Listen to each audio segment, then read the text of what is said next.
casting out the spirit of poverty. The word spirit speaks of an abstract personality, but also speaks of an attitude or a behavioral pattern. Poverty is a nurtured, cultured, and developed mental concept of lack. Riches is a mental concept that has been nurtured, cultured, and developed over time that affects now your physical world. Matthew chapter 18 verse 12. For whosoever hath, to him shall be given. Good. And he shall have more abundance. But whosoever had not, from him shall be taken away, even that he had. He said, he that has, more shall be given to him. He that does not have, even that which is that not unjust? Instead of leaving that small one for the person to manage, it will be taken from him. But that's scripture. He that has shall be given, and he shall have more. He that does not have, even that which he has. He says he does not have, then he says even that which he has, which means it was him who said he does not have, which means he had, but he said he doesn't have. So God, who saw him and saw the one he had, and he kept saying he does not have, went behind and collected the one that he had, because his mouth has betrayed him. There is no way, let me change this concept. There is no way you change a poor man by giving to the poor man. You only help him in his poverty. Oppressions of the spirit of poverty. There are various oppressions of the spirit of poverty.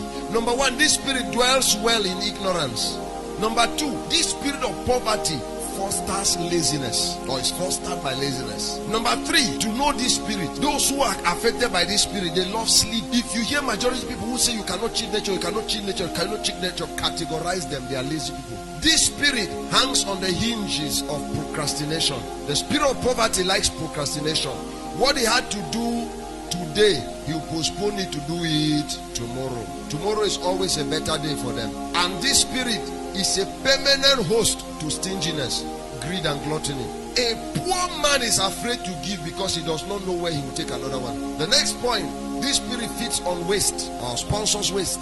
I used to think that rich people don't know how to manage resources. They waste things, leftovers. One of the people I have seen who manage waste over more are rich people. I used to think that a poor man manages remains and manages waste. No, rich people manage leftovers. That's why Jesus was a rich man. But when he gave bread and fish, he said, gather the remains. And he stood there to see that the remains were collected. My findings have taken note that poor people waste a lot. Waste remains. Ignorance of your inner reserves. The spirit of poverty blinds you of your inner reserves. There are a lot of people who don't know their inner strength, their inner potentials. They are ignorant of the opportunities around them. They are ignorant of wealth development. And then the worst, they are ignorant of their ignorance. And the worst person to ever teach in life is somebody who is ignorant of his ignorance. Proverbs 22:6, verse 6 and verse 7.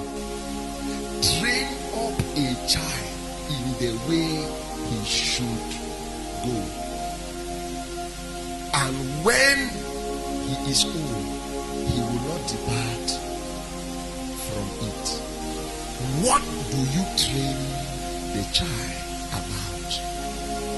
Baby boy, the rich is the master of the poor, and anybody who knows is a slave to the lender. That is what the Bible says. Start at the infancies, at the infant stage. Start training that child that a borrower is a slave to a lender. The rich ruled over the poor. Baby, hate poverty in this life. The rich ruled over the poor. It's not enough beating that child that he did not read. It's not enough beating that child that he did not go to school. God telling that child that if you poor in life, they will rule you.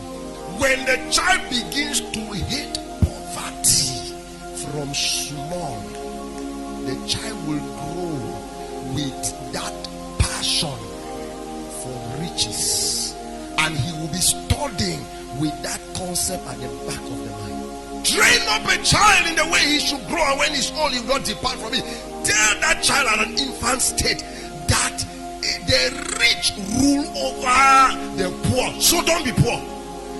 If you had a rich man mentality at a younger age, you would have been one of the richest persons now. Some characteristics of a lazy man: number one, he loves sleep. Number two, a lazy man gives a lot of excuses. And I used to say you can make excuse, you can make progress, but you can never make good. Number three, a poor man is very stingy. A poor man is never time conscious. A lazy man is never time conscious. A lazy man hates order. A lazy man has marriage vision.